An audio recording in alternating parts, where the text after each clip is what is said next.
আমাদের দেশে অনেক কিডনি রোগী, কারো ডায়াবেটিস আছে, কারো ডায়াবেটিস নাই।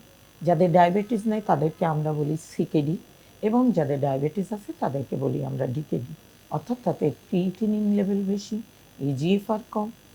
এই দুই গ্রুপের ব্যক্তিদের যখন রোজা রাখার সময় আসে, যেহেতু তাদের প্রোটিনটা নির্দিষ্ট করা হয়, ওনাদের ক্ষেত্রে ইফতার কী করবেন এবং অন্যান্য খাবার কী খাবেন সেটা নিয়ে অনেক ঝামেলায় পড়তে হয়।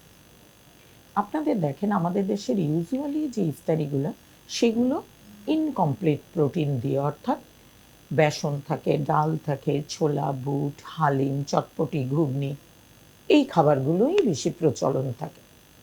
তো সাধারণ ক্ষেত্রে কি হয়, ডিকেডি বা সিকেডির ক্ষেত্রে আমরা যখন একটা পেশেন্ট আসেন আমাদের কাছে, যদি তিনি কমপ্লিট প্রোটিন নিতে পারেন, কমপ্লিট প্রোটিন কোনগুলো?